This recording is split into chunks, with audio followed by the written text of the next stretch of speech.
하나님의 말씀을 받는 이 시간, 이 말씀이 우리에게 사람의 말로 다가오지 않고 하나님의 말씀으로 다가와서 전하는 전하, 듣는 여러분 모두에게 귀한 한 주를 또 말씀의 은혜로 또 새 힘으로 살아갈 수 있는 귀한 힘을 얻는 시간 되시길 주님의 이름으로 축원드립니다. 아멘. 우리 옆에 있는 분들과 함께 이렇게 인사하고 오늘 말씀의 은혜 나누겠습니다. 어려울 때 하늘을 바라봅시다. 시작. 어려울 때 하늘을 바라봅시다.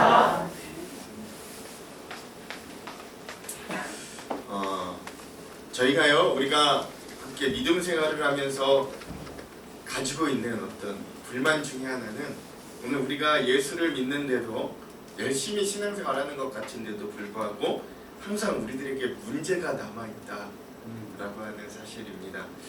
예수를 믿으면 문제가 좀 더 없어졌으면 좋겠는데, 믿음으로 고백하면, 믿음이 성장하면 좀 거기에 따라 비례하게 우리의 현실의 삶도 좀 잘 됐으면 좋겠는데, 그렇지 못할 때가 보통 우리의 삶의 현실이기도 합니다. 하나님은 전능하신 분임에도 불구하고 항상 보면 우리들에게 조그만 것이라도 문제를 꼭 남겨두십니다. 그리고 문제를 해결하실 때도 저 보통 보면 깨끗하게 말끔하게 해결해 주시면 좋을 것 같은데, 그렇지 않으시고 적은 거라도 꼭 작은 거 하나만이라도 뭔가를 꼭 남겨두시는 하나님의 모습을 종종 발견하게 됩니다. 그래서 100% 해결해 주시는 게 아니라 한 8, 90% 정도 해결해 주시고 한 20%, 10%는 남겨두시는 그런 모습들을 자주 봅니다. 그래서 100% 완전한 평화가 아니라 한 10의 8, 9 정도의 평화 정도를 누리게 하시는 거죠. 그래서 한편으로는 좀 늘 아쉬울 때가 있습니다. 그리고 궁금할 때가 있어요. 하나님은 도대체 왜 이렇게 하실까? 예, 궁금할 때가 있습니다. 그것이 우리를 전적으로 사랑하지 않아서이지는 않을 건데, 그렇죠? 하나님은 우리의 생명, 자기의 아들을 주시기까지 우리를 틀림없이 사랑하시는데, 그런데 왜 그렇게 하실까? 우리가 좀 고민이 되는 거죠. 오늘 우리가 함께 나누는 이 본문의 말씀은 사사기 2장과 3장에 이어서 나오는 말씀입니다. 사사기는 이스라엘 백성이 약속의 땅 가나안을 정복한 이후에 들어가서 왕이 세워지기 전까지 이스라엘의 역사가 어떻게 왕을 준비하며 나아가는가를 보여주는 책입니다. 오늘 성경 말씀은 이스라엘 백성이 가나안 땅에 정착한 지 이제 그러니까 여호수아를 통해서 가나안 땅을 정복한 지 120년이 지난 후의 일이에요. 그런데 이 가나안 땅에 들어간 지 120년이 지났음에도 불구하고 오늘 말씀을 보면 그 땅에 아직도 정복하지 못한 민족들이 있었다라고 이야기하고 있습니다. 가나안 땅은, 근데 여러분, 가나안 땅은 어떤 땅이에요? 하나님이 그 백성들에게 주신 축복의 땅. 가나안 땅 하면 같이 다가오는 수식어가 뭡니까? 뭐와 뭐가 흘러요?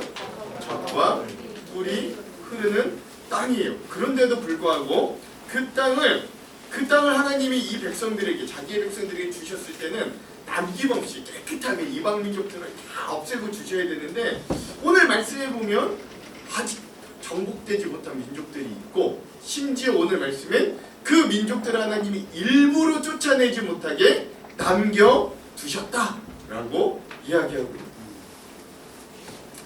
왜 하나님께서 이스라엘 백성들에게 약속의 땅 가나안 땅을 주셨는데도 완전히 정복된 축복의 땅으로 주지 않고 몇몇 눈의 가시와 같은 이방 민족들을 남겨두신 걸까요?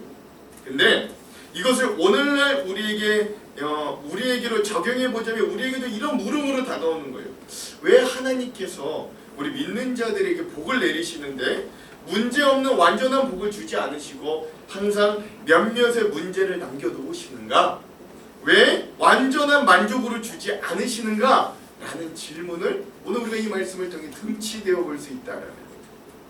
과연 우리에게 항상 문제가 남아있는 건 무엇인가? 오늘 우리가 이 본문을 통해서 한번 좀 우리가 이 믿음의 힌트, 또 믿음의 은혜들을 함께 좀 나누는 귀한 시간이 되기를 간절히 소망합니다. 크게 두 가지 은혜를 나누려고 하는데요. 먼저 첫 번째 은혜는 뭐냐? 그 남겨진 문제를 통해서 하나님은 우리의 영혼의 힘을 길러주려고 하죠. 믿음의 힘을 길러주려고 하시는 거예요. 자, 우리 세 부분을 같이 읽을 건데요. 오늘 본문의 말씀에 2장 22절, 3장 1절, 3장 4절 우리 이 세 구절을 함께 같이 읽어보도록 하겠습니다. 시작! 이는 이스라엘이 그들의 조상들이 지킨 것 같이 나 여호와의 도를 지켜 행하나 아니하나 그들을 시험하려 함이라 하시니라. 3장 1절 여호와께서 가나안의 모든 전쟁들을 알지 못하는 이스라엘을 시험하려 하시며 4절 남겨두신 이방 민족들로 이스라엘을 시험하사 여호와께서 모세를 통하여 그들의 조상들에게 이르신 명령들을 순종하는지 알고자 하셨더라. 오늘 이 짧은 구절의 말씀에도 보면 하나님이 이 이방 민족을 남겨두신 이유는 분명합니다. 반복적으로 등장해요. 뭐하게 하기 위해서? 자기의 백성들을 시험하게 하기 위해서입니다. 여러분 야고보서 1장에 보면 하나님은 시험을 받지도 않으시고 자기의 사랑하는 자녀들 누구도 시험하지 않는다고 했는데 여기는 보니까 하나님이 계속 이 백성들 내가 한번 시험해 보려고 이렇게 이방 민족을 남겨두셨다 말씀하세요. 여기에서 나오는 이 시험의 의미는 뭘까요? 여러분 많이 들어보셨죠? 성경에는 시험의 의미가 두 가지가 있습니다. 그렇죠? 한 개는 뭐냐? 먼저 첫 번째 의미는 뭐냐면 하나님이 오늘 우리들에게 주시는 연단, 훈련 같은 거예요. 마치 이 중학교, 고등학교에서 학생들이 열심히 공부하지만 이 학생들이 열심히 공부했나 공부하지 않았나를 체크하려면 뭘 봅니까? 중간고사와 기말고사를 보잖아요. 그러면 이 중간고사와 기말고사를 보는 목적은 뭐예요? 니들 한번 죽어봐라요? 니들 노는 거 꼴배기 싫다. 그냥 무조건 막 그런 거예요? 아니잖아요. 뭐예요? 열심히 배웠으면 그 배운 것들이 너에게 어떻게 체득화되었는지 네가 그걸 정말 깨달았는지 한번 확인해보자 라고 하는 중간 확인 단계잖아요. 그리고 학생들은 그 시험을 준비함을 통해 내가 기존에 준비했던 것들을 더 열심히 준비해서 이 지식이 완전히 내 것이 되도록 애쓰게 하는 그런 목적이 시험, 영어로 하자면 테스트, 이 시험인데 하나님이 오늘 우리 믿는 자녀들에게 주시는 시험은 바로 이 테스트, 이 시험이다 라고 할 수 있어요. 근데 또 다른 시험이 하나가 더 있습니다. 성경에 나온 두 번째 시험은 뭐냐면 이거는 이 출처가 다른데 하나님으로부터 오는 시험이 아니라 사단에게서부터 오는 시험이 있습니다. 우리는 이걸 영어로 뭐라 그러냐면 테스트가 아니라 템테이션이라고 합니다. 그러니까 뭐냐면 유혹. 하나님이 주시는 시험에는 그 근본 바탕에 이 시험을 통해 자기의 자녀가 성장하고 강해지기 위해서 주시는 시험, 연단이라고 한다면 사단이 주는 시험은 덧입니다. 이 시험에 알려들면 어떻게 인생이 망하는, 인생이 나락으로 가는 그런 시험을 오늘 우리들에게 주는 거죠. 오늘 이 말씀에서 하나님이 그 자기의 백성 이스라엘을 시험하신다라고 했을 때는 그 테스트를 말한다라고 할 수 있는. 그 왜 그러냐? 제가 앞에 말씀드렸듯이 지금 이스라엘 백성이 어떤 상태에 있냐면 가나안 땅에 들어온 지 벌써 가나안 땅을 정복한 지가 한 세기 120년이 지나니까 이제 이들이 점점 어떤 모습으로 변화되냐면 나태해지고 타락하고 정신을 차리지 못하는 모습들로 변질되더라라는 겁니다. 오늘 우리가 읽지 않았는데 오늘 본문의 바로 앞절에 있는 2장 19절의 말씀을 다시 한번 같이 읽어볼게요. 19절 함께 읽겠습니다. 시작. 그 사사가 죽은 후에는 그들이 돌이켜 그들의 조상들보다 더욱 타락하여 자신들을 따라 섬기며 그들에게 절하고 그들의 행위와 해역한 일을 그치지 아니하였으므로 하나님이 사사를 통해 이들의 어려움과 문제들을 해결해 주시고 난 이후에는 이들이 그런 하나님을 더 잘 섬겨야 되는데 그렇지 않았다. 문제만 해결됩니다. 이들이 어려운 것만 사라지면 다시 예전보다도 더 악한 모습들로 돌아가더라 라고 하는 거죠. 이 증언을 토대로 또 오늘 우리의 모습을 되돌아보면 떠오르는 우리의 신앙적인 약점이 하나 있습니다. 그게 뭐냐?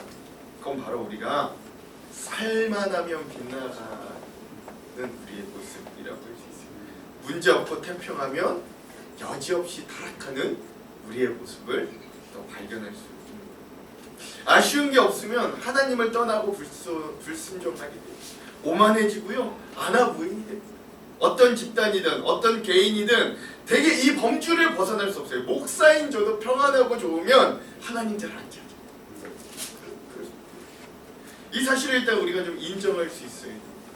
이스라엘이 가나안 땅에 들어온 후로 특별히 문제가 없어지고 살만해지니까 영적으로 태만해지고 타락하고 하나님께 불순종하고 심지어 우상을 섬기게 돼요. 그래서 하나님은 이러한 이스라엘 백성들을 깨우치기 위해셔서 이 이방 민족들을 다 내쫓지 않으시고 몇몇 종족들을 눈의 가시와 같이 남겨두시는 거예요. 그래서 그 남은 종족들로 인해 이스라엘 백성들을 긴장하게 하시고 그 이방 민족들을 바라볼 때, 그 이방 민족들이 문제를 일으킬 때마다 다시 하나님을 기억하고 하나님을 바라보게끔 만드십니다. 영적인 정신을 깨우치시는 역할을 하십니다. 이런 거에 비춰본다면 사랑하는 성도 여러분, 오늘 우리에게도 왜 이렇게 문제가 남아 있을까요? 가정에서, 교회에서, 내 개인의, 내 회사에, 내 직장에 왜 하나님은 문제를 다 없애지 않으시고 그 문제들을 남겨두실까요? 여러 가지 이유가 있습니다만 그 중에 한 가지는 우리를 영적으로 깨우치고 정신을 차리게 하기 위해서라고 볼 수 있습니다. 저기 그 캐나다 토론토에 가면 굉장히 유명한 수족관이 하나 있다고 해요. 거기 이제 희귀한 물고기들이 많아서 수많은 사람들이 이제 매년마다 관광객으로 몰려오는데, 그런데 그 희귀한 물고기들을 주로 태평양에서 잡아온다고 합니다. 언젠가 그 수족관의 기사들이 이 태평양 연안에서 희귀한 물고기들을 여러 종류 잡아가지고 물통에 넣고 이제 비행기에 싣고 오는 거예요. 근데 이제 처음에 그 물고기들을 싣고 올 때 어떻게 했냐면 그 태평양과 똑같은 조건, 물의 온도, 뭐 소금의 양, 그 물 그대로 잡아오고 이렇게 담아오기도 하고서 똑같이 온도, 뭐 상황 모든 거 똑같이 유지하고 한 2주일에 걸쳐서 그 물고기들을 담아가지고 이제 이 토론토로 도착했다고 합니다. 그리고 나서 그 물통의 뚜껑을 열어보니까 어떻게 될까요? 어떻게 됐습니까? 물고기들이 다 죽어 있었어요. 그 이유를 도저히 알 수가 없었던 거예요. 그래서 1년을 연구한 끝에 다시 태평양에 가가지고 그 희귀한 물고기들을 잡아서 물통에 집어넣고 오는데, 이번엔 좀 다르게, 맨 처음과 다른 건 물론 환경들은 다 똑같이 만들었는데 그 물통들마다 문어 새끼 같이 발이 많은 사나운 물고기들을 몇 마리 집어넣었다고. 그랬더니 2주일간 그 운행이 끝나고 그 토론토로 도착했을 때 그 뚜껑을 열어봤을 때 어떤 일이 일어났을까요? 한 마리도 죽지 않아요. 한 마리도 죽지 않는다. 즉 처음 물고기들이 왜 죽었나?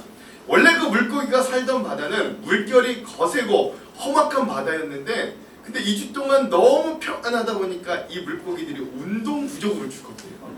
아니 진짜 그렇대요. 이 기사가. 사람도 똑같습니다. 태평하고 나태한 것이 오히려 우리를 죽일 때가 많아요. 그래서 문제가 없는 게 꼭 좋은 것만은 아니고, 그렇죠? 그리고 문제가 있는 게 꼭 나쁜 것만도 아니고. 시험의 목적이 뭐냐? 시험의 목적은 실력 향상이에요. 그렇죠? 남은 이방 민족들을 통해 이스라엘 백성들이 하나님을 시험하시는 이유는 이스라엘 백성들의 믿음이 강하게 하기, 그들의 믿음이 성장하게 하기 위해서 그러신 거예요. 내가 언젠가 중요한 순간에 큰 힘을 쓰기 위해서는 여러분 어떻게 돼요? 평소에 그 힘을 낼 수 있는 근육을 길러야 돼요. 그렇죠? 그렇다면 그 근육은 언제 만들어지는가? 그게 바로 나의 삶에 남아있는 문제들로 인해 우리가 기도의 근육, 하나님을 끝까지 신뢰할 수 있는 믿음의 근육, 그리고 어려움 가운데 마음과 생각을 지키는 온유의 근육을 우리가 평소에 만들어갈 수 있어요. 정말 인생의 중요한 문제와 갈등들이 찾아올 때 우리는 그 근육을 사용하여서 강한 영혼의 모습으로 그 문제들을 상대할 수 있게 되더라. 오늘 우리 가운데 나에게 완전한 평안이 없다고, 내 인생은 단 한 번도 완벽하게 평안하고 문제가 없었던 적이 없다고 혹시 불평하는 분들이 계십니까? 그러나 여러분 불평하지 마시기 바랍니다. 그 문제들로 인해 여러분들이 영적으로 깨어 있을 수 있기 때문에 아멘. 회사에 혹은 어떤 모임에 나에게 부담을 주는 사람이 있습니까? 그들 때문에 너무 힘들어하지 마십시오. 왜냐하면 그들로 인해 여러분들이 오히려 긴장하고 나태와 게으름에서 벗어날 동기를 얻을 수 있기 때문에 그렇잖아요. 여러분 생각해 보십시오. 돌이켜 보면 이스라엘의 가장 위대했던 왕 다윗이 언제 가장 크게 넘어졌어요? 그 언제 가장 크게 실패했나요? 가장 한가했을 때였어요. 인생에 문제가 없을 때였어요. 자신이 전쟁에 나가지 않아도 능력 있는 부하들이 전쟁에서 승리할 만큼 부대가 갖추어졌어요. 더 이상 다윗 왕에게 반기를 들 이 이스라엘 내 반군 세력이 모두 전멸하여서 왕권이 가장 강화되었을 때, 그가 낮잠을 퍼질러 자고 일어나 높게 잘 지어진 궁전의 옥상에서 풍경을 바라보며 가장 여유가 넘칠 때, 그때 다윗에게는 가장 큰 넘어짐이 있었다. 만일 그때가 다윗이 적에게 쫓겨다니는 위기였다면 결코 그는 그렇게 넘어지지 않았어요. 그러므로 사랑하는 성도 여러분, 우리 여러분에게 문제가 남아있다면 좀 어려운 말인데 그래도 여러분 그 문제를 통해 하나님께 감사할 수 있기를 소망합니다. 아멘. 아멘 해주셔서 감사합니다.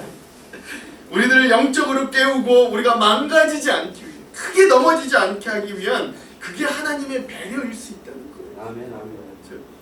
그러므로 오늘도 우리가 우리의 삶에 해결되지 않은 문제들을 과감히 품고 살아갈 수 있는 그런 품이 넓은 성도가 좀 먼저 되기를 주님의 이름으로 축원드립니다. 아멘. 우리 옆에 있는 분들께 이렇게 한번 도전합시다. 문제 있는 게 축복입니다.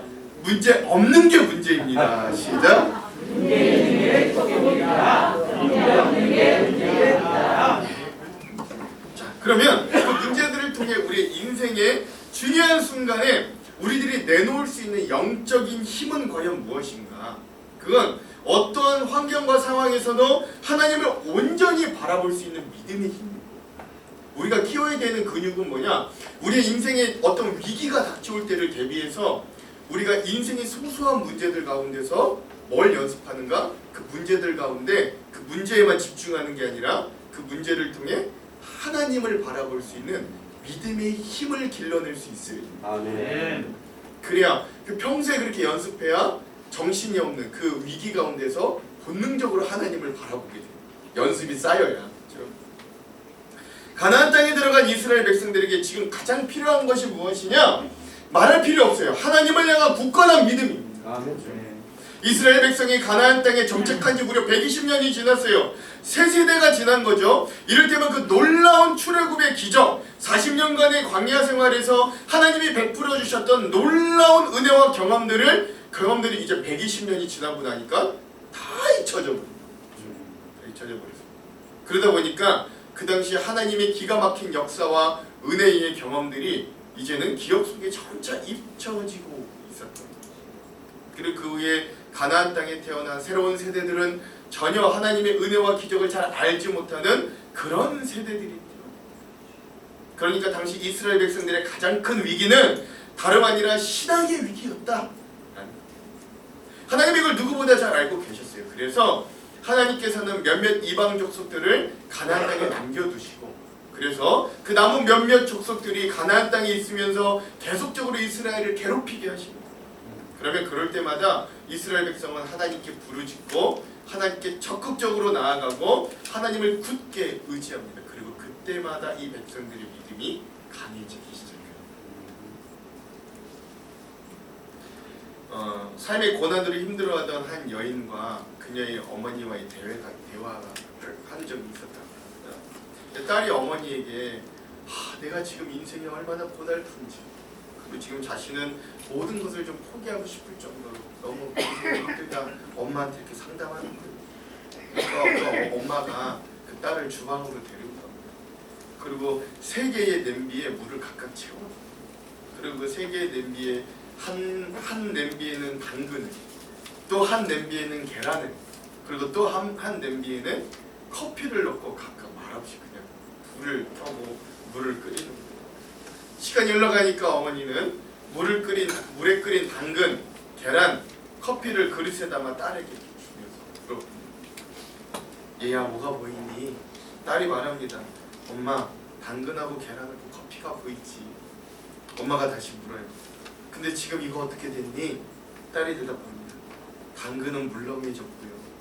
계란은 단단해졌고요. 커피는 진한 향을 내고 있어요. 그때 엄마가 말합니다.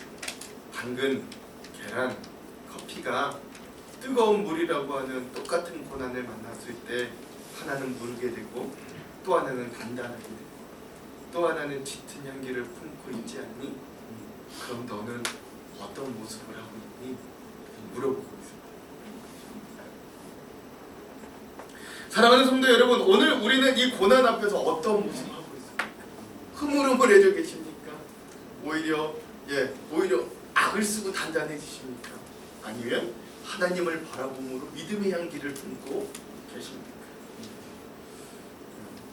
사람은 참 어쩔 수가 없어요. 우리가 믿음이 편할 때는 성장하지도 않고 온전해지지도 않고 바로 되지도 않고, 그래서 그런 문제들이 있을 때 비록 자극을 받고 각성도 되고 하나님께 가까이 나아가는 그런 마음의 가난함으로, 그러므로 오늘 우리의 가정의 문제, 자녀의 어려움, 직장, 사업의 문제, 육신의 질병과 말 못할 마음의 고민, 여러분 너무 부정적으로만 바라보지 마시고 사실 그 문제가 남아있기 때문에 우리의 인생이 하나님 앞에서 온전히 되고 우리의 믿음이 강해지고 하나님을 더 뜨겁게 만나는 계기가 된다는 사실을 잊지 않는 저와 여러분들이 되기를 간절히 소망합니다. 아멘. 흐물흐물한 당근처럼 되지 마시고 딱딱한 계란처럼 되지 마시고 이 뜨거운 물과 같은 고난 앞에서 우리가 주님을 온전히 바라보는 믿음의 향기가 나기를 간절히 소망해 봅니다. 아멘. 그러므로 오늘 우리의 인생에 고난이 찾아왔을 때 어떤 모습의 신자로 변화되기를 원하는가? 우리 모두 고난과 더불어 아름다운 믿음의 향기를 풍길 수 있는 저와 여러분 다 되시기를 주님의 이름으로 축원합니다. 아멘. 우리 옆에 있는 분들과 함께 이렇게 한번 도전해 볼게요. 문제 가운데 하나님을 바라보는 힘이 진짜 믿음의 힘입니다. 그 힘을 기릅시다. 시작. 문제 가운데 하나님을 바라보는 힘이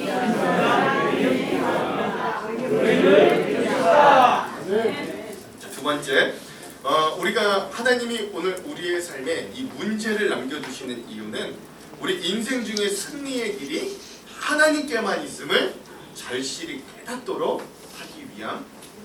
오늘 사사기 3장 2절의 말씀을 다시 한번 읽어볼게요. 3장 2절의 말씀 함께 읽겠습니다. 시작.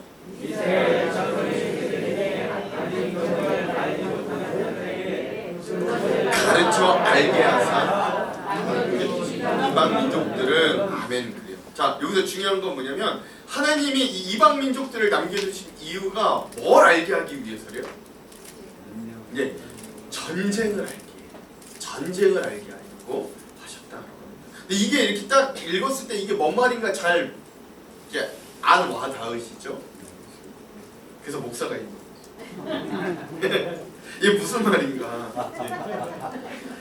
여러분, 이스라엘이 가나안 땅에 들어오기까지 무수한 전쟁을 치러야 됐습니다. 그런데 이스라엘 백성이 치르는 전쟁은 여러분 생각해 보십시오. 여리고성, 아이성, 그 외에 이 가나안 땅의 수많은 이방 민족들을 치렀던 전쟁이 우리가 세계사에서 봤던 여느 전쟁사랑은 좀 달라요.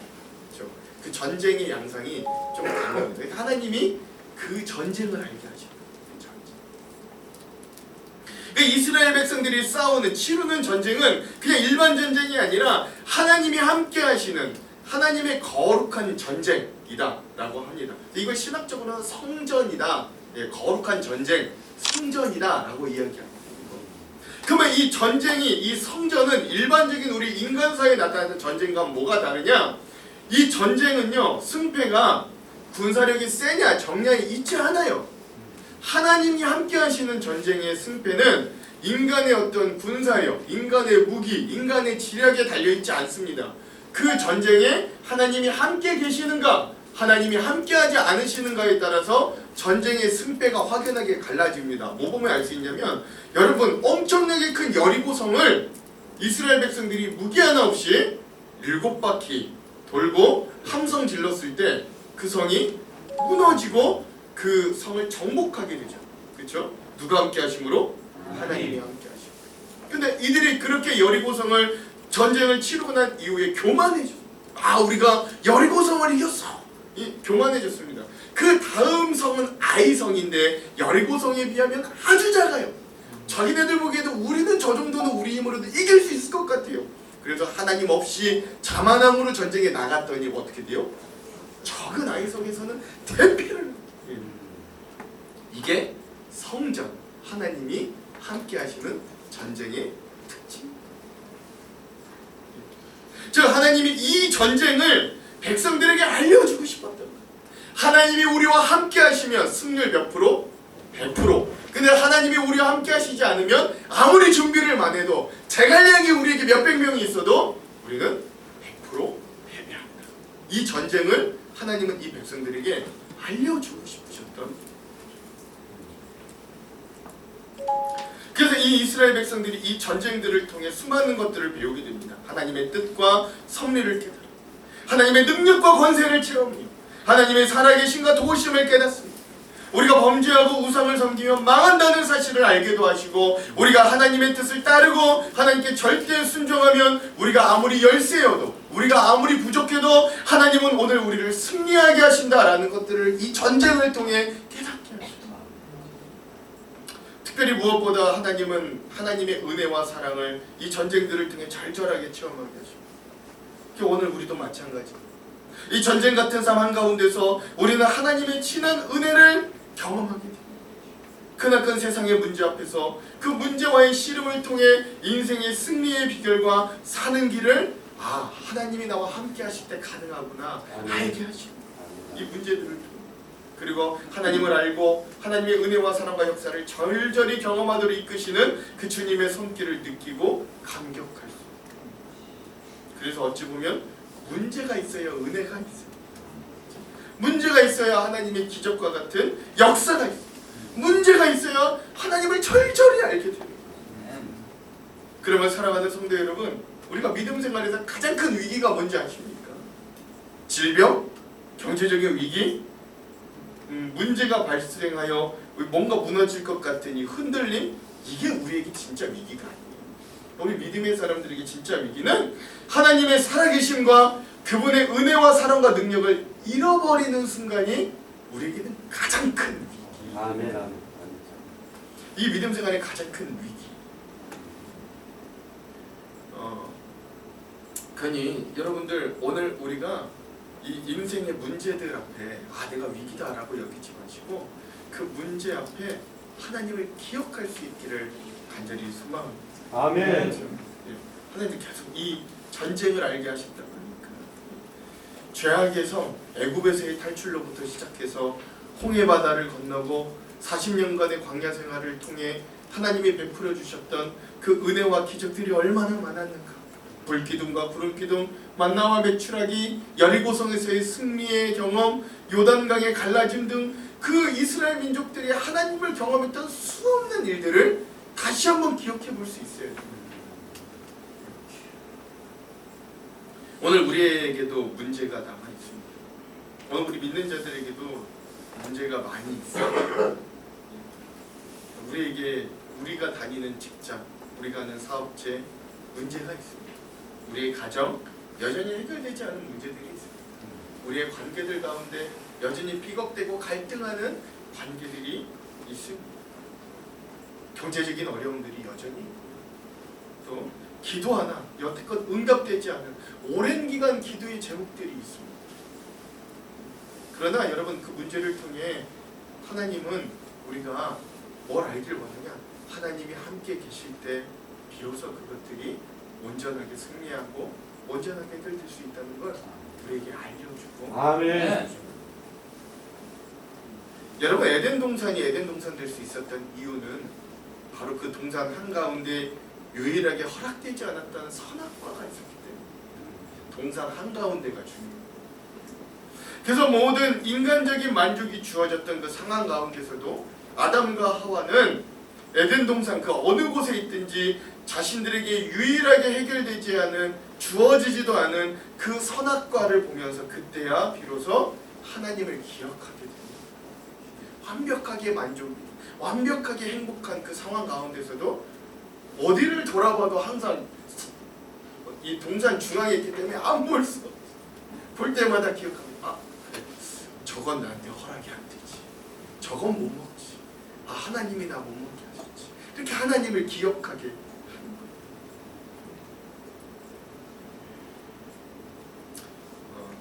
고난이 있어 하나님을 찾게 되고 문제가 있어서 결코 찾아가지 않았을, 문제가 없다면 결코 찾아가지 않았을 이 십자가 바로 밑에 나아가 무릎을 꿇을 수 있게, 그리고 그 자리에 그 무릎 꿇음이 오늘 우리의 인생의 문제와 해결의 승리의 가장 큰 첫걸음이 되도록, 그러므로 오늘 우리의 삶의 문제를 우리에게 주어진 또 다른 선악과로 여기시고 그것을 바라보면서 좌절과 절망만 하지 마시고 하나님을 기억하며 인생 승리의 길로 가시는 저와 여러분 되길 주님의 이름으로 축원합니다. 아멘. 옆에 있는 분들께 함께 이렇게 한번 도전해 볼게요. 문제를 바라볼 때 문제만 보지 마시고 그 뒤에 하나님을 바라봅시다. 그럼 승리합니다. 시작.